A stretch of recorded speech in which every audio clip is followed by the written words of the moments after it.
মই স্বাগতম জনাইছো আৰু এই মুহূৰ্তত মই ৰাজ্যসভাৰ এটা খবৰ দিব বিচাৰিছো আৰু সেই ৰাজ্যসভাৰ খবৰটো হৈছে যে দুখনকৈ আসন যেহেতু খালী হ'ব ৰাজ্যসভাৰ কাৰণে বীৰেন্দ্ৰ প্ৰসাদ বৈশ্য অগপৰ যিগৰাকী ৰাজ্যসভাৰ সাংসদ আছে তেওঁৰ কাৰ্যকাল শেষ হ'ব তাৰ সমান্তৰালকৈ বিজেপিৰ যিগৰাকী ৰাজ্যসভাৰ সাংসদ মিছন ৰঞ্জন দাস তেওঁৰ কাৰ্যকাল শেষ হ'ব আৰু এনে সময়ছোৱাত এই দুখন আসনক লৈ ৰাজ্যত 19 জুনত ৰাজ্যসভাৰ নিৰ্বাচন অনুষ্ঠিত হ'ব আৰু সেই দিন ইতিমধ্যে ঘোষণা কৰা হৈছে আৰু ইয়াৰ সমান্তৰালকৈ এতিয়া শাসকীয় পক্ষ বিশেষকৈ বিজেপি আৰু অগপৰ মাজত ব্যাপক তৎপৰতা দেখা পোৱা গৈছে আৰু এই তৎপৰতাৰ এই কাৰণেই যে ৰাজ্যসভাত যি দুখন আসন খালী হ'ব সেই খালী হোৱা আসন দুখনৰ কাৰণে কোনে প্ৰাৰ্থী হিচাপে অৱতীৰ্ণ হ'ব আৰু কোন ৰাজ্যসভালৈ যাব কাৰণ ইয়াত বিৰোধীৰ যেহেতু স্থান নাই বা বিৰোধীয়ে প্ৰাৰ্থী দিয়াৰ কোনো ইয়াত যেহেতু তেওঁলোকৰ গ্ৰহণযোগ্যতা নাই এনে ক্ষেত্ৰত শাসক পক্ষৰ ফালৰ পৰাই দুইগৰাকী প্ৰাৰ্থীয়ে আবেদন কৰিব পাৰিব দুইগৰাকীয়ে ৰাজ্যসভালৈ যোৱাৰ পথ প্ৰশস্ত হৈছে কিন্তু এই মুহূৰ্তত প্ৰশ্ন হয় যে কোন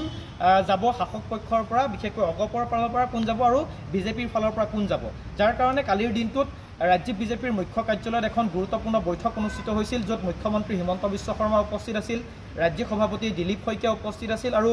অগপৰ নেতৃত্ব বিশেষকৈ অতুল বৰা উপস্থিত আছিল আৰু কেশৱ মহন্ত উপস্থিত আছিল আৰু লগতে লোকসভাৰ সাংসদ ফণীভূষণ চৌধুৰী উপস্থিত আছিল আৰু তেওঁলোকৰ মাজত এখন গুৰুত্বপূৰ্ণ বৈঠক অনুষ্ঠিত হৈছিল আৰু সেই বৈঠকৰ পিছত মুখ্যমন্ত্ৰী হিমন্ত বিশ্ব শৰ্মাই কৈছিল যে বিজেপিৰ যি প্ৰাৰ্থী হ'ব সেই প্ৰাৰ্থী ইতিমধ্যে 3জনীয়া প্ৰাৰ্থী পেনেল বিজেপিয়ে প্ৰস্তুত কৰিছে আৰু 3 জুনত তেওঁলোকে প্ৰকাশ কৰিব বুলি অৱগত কৰিছে তাৰ সমান্তৰালকৈ কিন্তু অসম গণ পৰিষদৰো এই একমাত্ৰ আসনখনক লৈ অসম গণ পৰিষদতো ব্যাপক তৎপৰতা দেখা পোৱা গৈছে আৰু এই তৎপৰতা এই কাৰণেই যে তেওঁলোকৰ কেইবাগৰাকীও এইবাৰ আবেদন জনাইছে এই ৰাজ্যসভাৰ আসনখনৰ কাৰণে এতিয়া এনে সময়ছোৱাত অগপৰ ফালৰ পৰা কোনে কোনে যেহেতু আবেদন কৰাইছে আমাৰ হাতত থকা তথ্য অনুসৰি প্ৰায় 10 গৰাকী প্ৰাৰ্থীয়ে ৰাজ্যসভাৰ এই আসনখনৰ কাৰণে তেওঁলোকে আবেদন কৰা পৰিলক্ষিত হৈছে যাৰ ভিতৰত আছে বৰ্তমানৰ সাংসদ বীৰেন্দ্ৰ প্ৰসাদ বৈশ্য আছে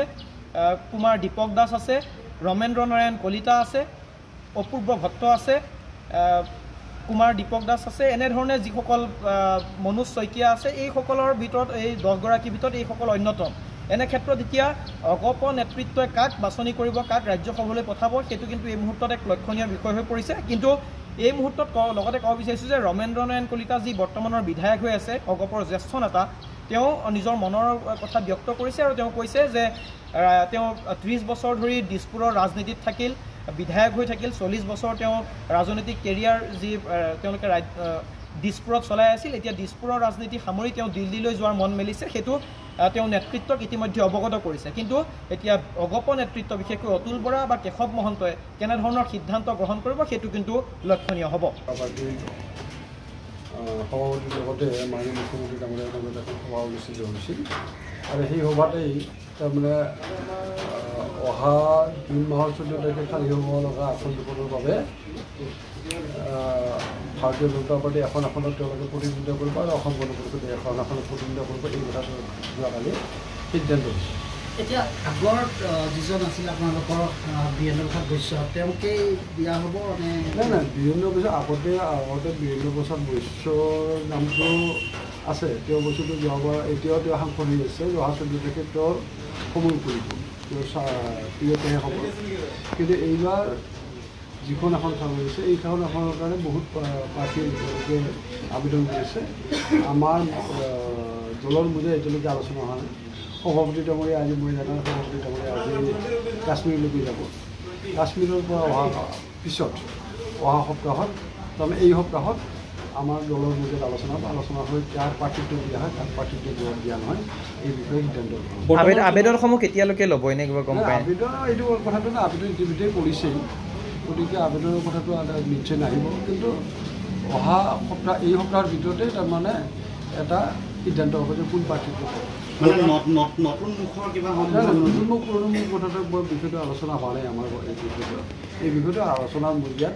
সিদ্ধান্ত হ'ব বৰ্তমান কিমানগৰাকী প্ৰাৰ্থী আবেদন কৰিছে না তাৰমানে মই সেই কথাটো ক'ব নোৱাৰোঁ মই দলৰ নেতৃত্বত নাই মই তাৰমানে দায়িত্বত নাই গতিকে মই জানাত তাৰমানে